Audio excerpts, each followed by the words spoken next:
Hi guys, मेरा नाम है साहिल खन्ना और आज की वीडियो शुरू करते हैं। सबसे पहले न्यूज़ है बैंक ऑफ ऑस्ट्रेलिया की। तो उन्होंने जो अपना इंटरेस्ट रेट है वो 0.25% बढ़ाया है, 4.35% के ऊपर उसको ले गए हैं और ये 12 साल में सबसे बड़ा नंबर है। अब उनका जो सेंट्रल बैंक है वो सोच रहा है कि भाई जो इन्फ्लेशन है वो उसको कंट्रोल कर पाएंगे 2024 के एंड तक। टारगेट है 3.5% का। लेट्स सी इसको अचीव कर पाते हैं या फिर नहीं कर पाते हैं। अगली खबर मामाअर्थ की है। तो भाई उनका आईपीओ आ गया है, लिस्टिंग 2% ऊपर खुली है। ये बड़ी चीज है, मेरे लिए शॉकिंग चीज है। मुझे लग रहा था कि आईपीओ नीचे गिरेगा, क्रैश करेगा, पर बढ़ता हुआ दिखाई दिया है।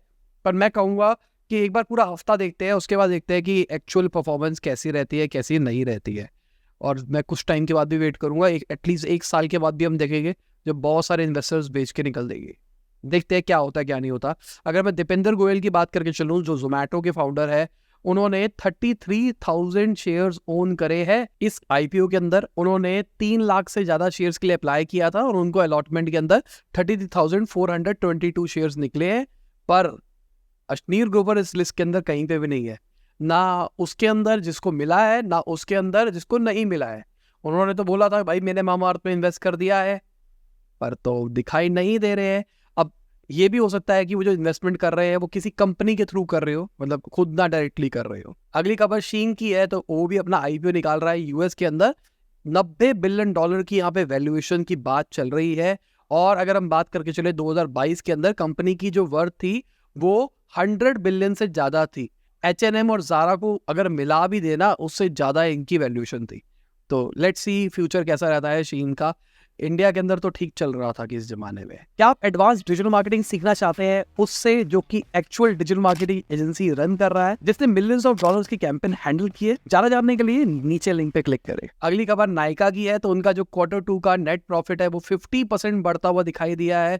रेवेन्यू भी 22% बढ़ता हुआ दिखाई दिया है। पर नंबर देखो ना, 7.8 करोड़ के ऊपर उनका प्रॉफिट है। पहले उनका 5.2 करोड़ का था जो कि 7.8 करोड़ पे पहुंच गया। आज के टाइम पे अगर हम इस इंडस्ट्री की बात करके चले, जो ब्यूटी सेगमेंट के ऊपर नायका काम कर रहा है, इसके अंदर कंपटीशन बढ़ रहा है। ठीक है, बहुत तेजी से बढ़ रहा है। जिस वैल्यूएशन के ऊपर वो बैठा है उसके हिसाब से प्रॉफिट मार्जिन मुझे पर्सनल लेवल पे समझ में नहीं आता है। मैं अपनी बात कर लेता हूँ तो मेरे को मेरे रेवेन्यू का 6x मिला और मेरा प्रॉफिट 60% मार्जिन से ऊपर होता था और इनसे ज्यादा होता था। मतलब हम 60% से ऊपर ऑपरेट करते थे और इनसे ज्यादा होता था। तो इतनी वैल्यूएशन मिली है मेरे को। पर यहाँ तो अनाप शनाप चल रही है। पर देखा जाए मैंने अलग तरीके से बेची है कंपनी। जिनको नहीं पता, इंटेलेक्चुअल इंडीज पे वीडियो देख लेना, मैंने अपनी कंपनी बेच दी। और इंटेलेक्चुअल इंडीज पे भी फिनाले वीडियो आ गई है। हमारी जो डिजिटल मार्केटिंग फॉर बिजनेस की सीरीज का लास्ट पार्ट है, जिसमें हमने एवेंजर्स किया है। सारे पार्ट्स को जोड़ के जो भी अभी तक हम चीजें कर रहे थे उन सबको मिक्स करके फाइनली हम एड्स कैसे रन कर सकते हैं, सोशल मीडिया पे कंटेंट कैसे डाल सकते हैं, गूगल एड, फेसबुक एड, थोड़ा थोड़ा सिखाया मैंने उन लोगों के लिए जिनका बजट 30-50 हज़ार रुपये महीने टाइप्स है। सिंपल सा सिस्टम बताया है किस तरीके से आपको करना चाहिए। और बाकी अगर मैं साहिल खन्ना शो वाले चैनल की बात करके चलूँ, भाई सेकंड वीडियो डाली है, बहुत अच्छा सपोर्ट मिल रहा है और आप में से कई लोग उसमें सपोर्ट कर रहे होंगे। Thank you for supporting. पर यार जो डेमोग्राफिक्स है ना, मजा आ गया कसम से। जो मेरा गोल था, मतलब मैं बता रहा हूँ, मैंने इसे उस वीडियो के अंदर भी बताया, इंटेलेक्चुअल इंडीज की जो इससे पहली वाली वीडियो थी, कि मैंने जो नया चैनल शुरू किया वो सोच के किया कि नई डेमोग्राफिक्स को टारगेट करूंगा। यहाँ पे अगर बात करके चले तो बिजनेस ओनर्स या फिर तैयारी वाले लोग देख रहे हैं, इंटेलेक्चुअल इंडीज में स्टार्टअप, बिजनेस ओनर्स या डिजिटल मार्केटर्स देख रहे हैं। तो वहां पर मैं चाह रहा था कि वहां पे मैं ओल्ड एज को, रिलेटिवली जो 25 से ऊपर वाली एज है उसको टारगेट कर पाऊँ। तो वहां पे मैं देख रहा हूँ 50% से ऊपर जो ऑडियंस है वो 35 एंड अबव है। और सबसे शॉकिंग फैक्टर जो मुझे दिखाई दिया, मेरे लिए बहुत शॉकिंग था, भाई 50% ही इंडियंस है, बाकी बाहर के लोग देख रहे हैं मेरी वीडियो को। हम सोचते हैं ये वास्तु वास्तु तो भाई बेकार चीजें हैं, पर 50% बाहर के लोग देख रहे हैं। बड़ी चीज है मेरे हिसाब से, मेरे लिए तो शॉकिंग था। अगली खबर बारबी के नेशन की है। तो उन्होंने 12 करोड़ का लॉस रिपोर्ट किया है और लगातार 2 क्वार्टर से लॉस रिपोर्ट कर रहा है। मेरा बहुत बड़ा कंट्रीब्यूशन है इस लॉस के अंदर। मैंने साहिल खन्ना के ऊपर एक वीडियो डाली थी जहां पर बताया था बारबी के नेशन को कैसे आप बुरा हाल कर सकते हो, कैसे अपने पैसे वसूल करते हैं। 2.5 मिलियन व्यूज है उस वीडियो के ऊपर। कितने लोगों ने उसको स्ट्रैटेजी को अप्लाई करके इनको बर्बाद किया होगा। बाकी अगर हम पिछले साल से कंपेयर करके चले तो उन्होंने पैट रिपोर्ट किया था 7.53 करोड़ का, जो कि अब घटता हुआ दिखाई दे रहा है। अगर हम ईवी स्टार्टअप यूलर मोटर्स की बात करके चले, आपने बहुत सारे इनके ऑटोज देखे होंगे शायद, उन्होंने डाउन राउंड किया है, 120 करोड़ रुपए रेज किया है, और ये जो पैसा इन्होंने रेज किया है ना, इसका फोकस रहने वाला है पैन इंडिया एक्सपेंशन। अब ये 40 और सिटी के अंदर अपने आप को एक्सपेंड करने वाले हैं आने वाले टाइम में। अगली खबर बीरा 91 की है, तो उन्होंने 445 करोड़ का लॉस रिपोर्ट किया है फाइनेंशियल ईयर 23 के अंदर। एबिटा मार्जिन की बात करके चले -25.4% का है, जो कि पिछले साल -29.7% का था। मतलब इंप्रूवमेंट दिखाई दे रही है, पर भाई बहुत ज्यादा होता है नेगेटिव देखा जाए तो। अगर मैं बैटरी चार्जिंग स्टार्टअप यूलो की बात करके चलूं, तो उन्होंने 95 करोड़ का लॉस रिपोर्ट किया है फाइनेंशियल ईयर 23 के अंदर। पर मुझे लगता है इस लॉस के अंदर ज्यादा चुभन नहीं होती। रीजन क्या है, या अभी क्या कैपिटल एक्सपेंडिचर इनको बहुत ज्यादा करना पड़ता है। जिनको नहीं पता, यूलो साइकिल वाइकिल टाइप की चीजें दे रहे हैं जो किराए पे आप ले सकते हो, और इलेक्ट्रिक साइकिल होगी, उसके आप आसपास सिटी में घूम सकते हो। इनका जोमेटो से भी टाई अप है। अब यहाँ पे क्या हो रहा है, ये स्टार्टिंग में केपेक्स डाल रहे हैं, इनको साइकिल बनानी पड़ रही है, चार्जिंग इंफ्रास्ट्रक्चर बनाना पड़ रहा है, सब कुछ करना पड़ रहा है, इसके चक्कर में लॉस आ रहा है। अगर हम कंपनी की बात करके चले, तो उनका तो प्लान है भाई सितंबर में प्रॉफिटेबिलिटी ले आएगी वो, ठीक है, ऑपरेशनल प्रॉफिटेबिलिटी की बात कर रहे हैं वो, और फाइनेंशियल ईयर 26 में अपना आईपीओ भी निकालेंगे। तो मुझे लगता है अगर सब कुछ सही रहे तो ये कंपनी का बिजनेस मॉडल इज गुड। देखो, मैं कभी भी लॉस मेकिंग स्टार्टअप के अगेंस्ट नहीं हूँ। मेरे को ठीक है, बहुत सारे ऐसे बिजनेसेस है जिसके अंदर आपको स्टार्टिंग में पैसा जलाना पड़ता है, उसके बाद में ही पैसा बन पाता है। अगर आप एक रेस्टोरेंट खोलते हो, तो आप एक्सपेक्ट नहीं कर सकते डे वन से आप पैसा कमाओगे। आपको 2 महीने 3 महीने हो सकता है लॉस झेलना पड़े। सिमिलरली बहुत सारे ऐसे बिजनेस आइडियाज होगी जहां पे आपको स्टार्टिंग में लॉस झेलना पड़ेगा, पर क्या उससे आपको अपनी मोड बना पा रहे हो, कुछ यूएसपी बना पा रहे हो? अगर बना पा रहे हो तो यूलो उनमें से मुझे लगती है। ये मेरा पर्सनल ओपिनियन है। अगर हम वरुण बेवरेजेस की बात करके चले, जो कि पेप्सी का बॉटलर है, तो उन्होंने 501 करोड़ का प्रॉफिट रिपोर्ट किया है Q2 के अंदर, जो उनके रिजल्ट्स निकल के आए हैं। जो उनकी सेल वॉल्यूम है वो 15% से ज्यादा बढ़ती हुई दिखाई दी है, और प्रॉफिट भी 31% से ज्यादा बढ़ता हुआ दिखाई दिया है। अगर हम वी मार्ट की बात करके चले, तो उन्होंने 64 करोड़ का लॉस रिपोर्ट किया है अपने Q2 के रिजल्ट के अंदर। अगर लास्ट ईयर की बात करके चले, तो 11.31 करोड़ का उन्होंने रिपोर्ट किया था लॉस, जो कि अब बढ़ता हुआ दिखाई दे रहा है। अब बात यह है Q3 का जो उनका रिजल्ट आएगा वो कैसा आएगा, क्योंकि भाई Q3 में अगर आप लॉस रिपोर्ट करते हो तो बिजनेस सही डायरेक्शन में नहीं जा रहा, क्योंकि फेस्टिव सीजन था ना, इस टाइम पे तो सबको नंबर्स क्रिएट करने चाहिए।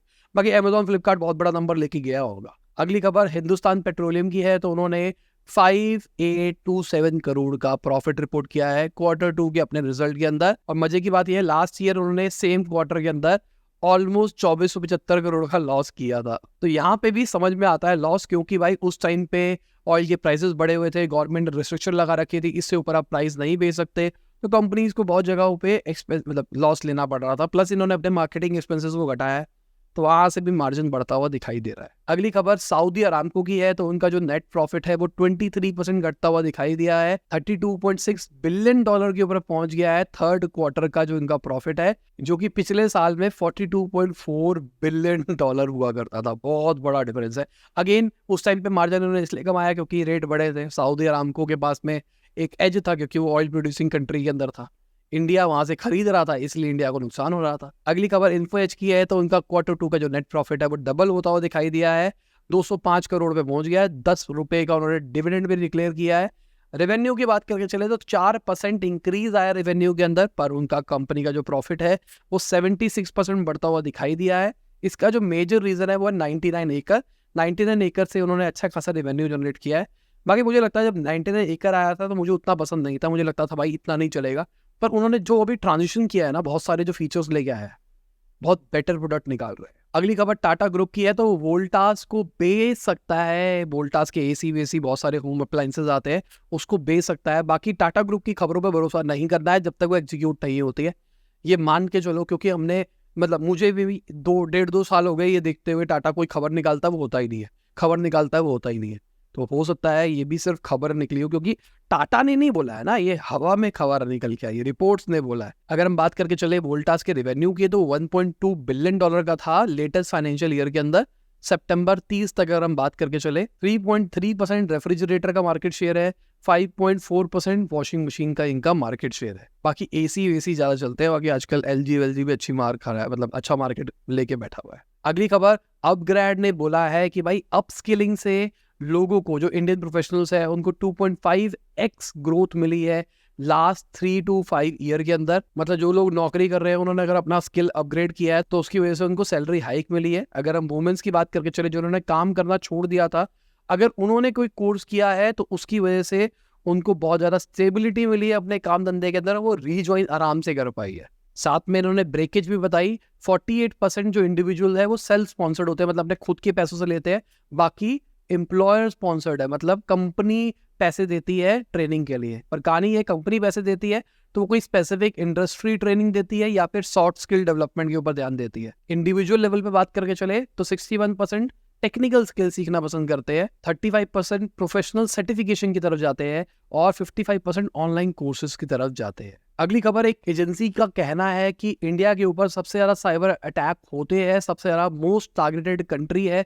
13.7% जो ग्लोबल साइबर अटैक है उसका पोर्शन इंडिया रखता है। यूएस 9.6% पे है, इंडोनेशिया 9.3% पे और चाइना आता है 4.5% के ऊपर। ज्यादातर जो साइबर अटैक हो रहे हैं वो हेल्थ केयर सेक्टर में, उसके बाद में एजुकेशन सेक्टर में होते हुए दिखाई दे रहे हैं। अगली खबर अक्षाकल्पा की है, जो कि एक डेयरी स्टार्टअप है। उन्होंने $25 मिलियन रेस किए हैं $80 मिलियन की वैल्यूएशन के ऊपर।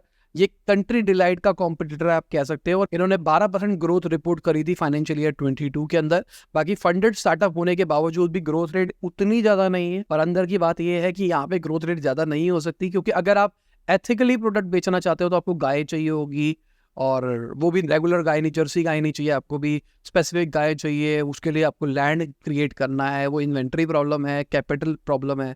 तो आप बहुत ज़्यादा तेजी से तो ग्रो कर ही नहीं सकते, क्योंकि पीछे सप्लाई उस लेवल पे नहीं आ रही है। अगली खबर, फ्लिपकार्ट के जो फाउंडर है बंसल जी, उन्होंने एआई स्टार्टअप निकालने की यहाँ पे बात करी है, जो कि स्टेल्थ मोड में चल रही है। मतलब 15 एम्प्लॉइज काम कर रहे हैं, भी पता नहीं है वो क्या कर रहे हैं। बेंगलुरु में उसके ऑपरेशन हो गए, कंपनी रजिस्टर्ड सिंगापुर में होने वाली है और ये ट्रेनिंग प्रोवाइड करेंगे टैलेंट्स को, और साथ में इंडिया की जो स्मॉलर सिटीज है वहां से सर्विसेज प्रोवाइड करेंगे ग्लोबली। स्मार्ट चीज है, पर लेट्स सी क्या कर रहे हैं, अभी तक पता नहीं है उनको। अगर हम ओपन एआई की बात करके चले तो उन्होंने बहुत कुछ अनाउंस कर दिया है। सबसे पहले चीज, उनके 100 मिलियन वीकली एक्टिव यूजर्स हो गए हैं। साथ में उन्होंने GPT-4 का टर्बो वर्जन निकाल लिया है, जो कि कॉस्ट इफेक्टिव भी है और ज्यादा इंप्रूव्ड वर्जन है। ये एपीआई के अंदर टेक्स्ट टू स्पीच भी दे रहे हैं, जिसमें मल्टीपल वॉइसेस होगी, और जनरेटिव एआई के मॉडल्स भी बहुत सारे और निकाल रहे हैं। साथ में इन्होंने ऐप स्टोर भी निकाला है GPT स्टोर के नाम से, जहां पर क्रिएटर्स पैसा कमा सकते हैं, जहां पे हम अपने आइडिया को GPT से एग्जीक्यूट करवा सकते हैं और अपना प्रोडक्ट बना सकते हैं, जो कि डिस्ट्रीब्यूट और मोनेटाइज हो पाएगा। जितना ज़्यादा लोग यूज करेंगे उतना ज़्यादा हमको पैसा मिलेगा। रेवेन्यू शेयरिंग मॉडल के ऊपर ये चीज़ काम करने वाली है। दिस इज स्मार्ट थिंग, बहुत बढ़िया चीज़ करी है इन्होंने। अब बहुत सारी जो स्टार्टअप्स बन रही थी, बहुत सारे ऐसे लोग थे जो कहेंगे चल यहीं पे बना लेते हैं ना, अलग से बनाने की जरूरत क्या है। साथ में ओपन एआई ने कॉपीराइट शील्ड प्रोग्राम भी निकाला है, जो कि बाकी जो IBM हो गया, माइक्रोसॉफ्ट हो गया, अमेजॉन हो गया, एडोब हो गया, सबके सब दे ही रहे थे।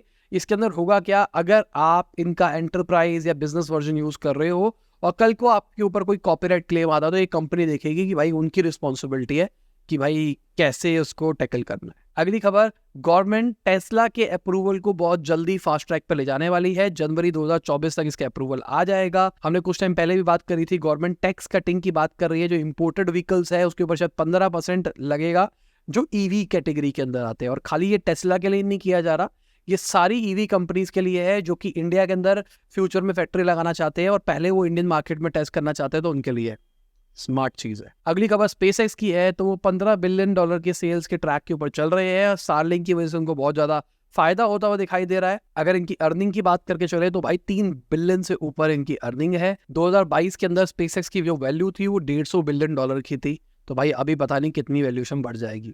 अगेन यहाँ पे भी अगर हम देखते हैं कि जो अर्निंग टू वैल्यूएशन का रेशियो वो आपको बड़ा दिखाई दे रहा है, पर ये भी अगेन ऐसा स्टार्टअप है जो कि अच्छा काम कर रहा है। अगली खबर रिलायंस जियो की है, तो उन्होंने OBD डिवाइस निकाली है जिसका नाम है जियो मोटिव। मतलब वो आपकी कार के अंदर लग जाएगा और आपकी गाड़ी स्मार्ट कार बन जाएगी। फोटो आप देख सकते हो, अपनी गाड़ी के अंदर सिर्फ प्लग करना है, इसके अंदर सिम लगी पड़ी है, इसी से आप हॉटस्पॉट क्रिएट कर सकते हो। साथ में आपको रियल टाइम लोकेशन पता लग जाएगी, आप अपनी गाड़ी का हेल्थ मॉनिटरिंग कर सकते हो, ड्राइवर किस तरीके से गाड़ी चला रहा है वो ट्रैक हो जाएगा, अगर कोई गाड़ी उठा के लेके जा रहा है या चोरी हो रही है वो ट्रैक हो जाएगा, कोई एक्सीडेंट हो रहा है वो ट्रैक हो जाएगा। तो बहुत सारी चीज़ें कर रहा है और ठीक प्राइस रेंज में निकाला है अगर देखा जाए तो। बाकी ये लोग हैं हमारे सपोर्टर्स, जिनकी वजह से हम डेली आप तक बिजनेस न्यूज़ ला पाते हैं। Thank you for supporting us. और भाई अगर एक सरप्राइज वाली बात बताऊँ, 4 पेज तक पहुंच गए हैं हम। अब ये चौथा पेज खाली दिखाई दे रहा है, चौथे पेज को जल्दी भरो।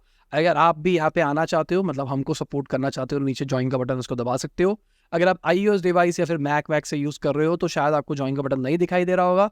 डिस्क्रिप्शन में लिंक है, आप उसके ऊपर क्लिक कर सकते हो। बाकी अगर हम मार्केट की बात करके चले तो मार्केट रिलेटिवली फ्लैट दिखाई दी है, थोड़ी सी घटती हुई दिखाई दी है। अब रीजन देखा जाए तो सबसे पहली चीज थी कि जो 10 ईयर यूएस की यील्ड थी वो बढ़ती हुई दिखाई दी है 10 पॉइंट से। फ्राइडे को भाई नीचे क्लोज हुई थी, अचानक बढ़ती हुई दिखाई दी। हाँ, 5% से नीचे अभी भी है, पर फिर भी बढ़ता हुआ दिखाई दिया, तो ये नेगेटिव साइन दिखाई दिया है। साथ में अगर देखा जाए जो ग्लोबल क्यूज है वो अच्छे दिखाई नहीं दे रहे हैं। चाइना का जो एक्सपोर्ट है वो घटता हुआ दिखाई दे रहा है, इसकी वजह से ग्लोबल ट्रेड के अंदर डाउनफॉल दिखाई दे रहा है, और यही चीज हमको मार्केट में दिखती हुई दिखाई दी है।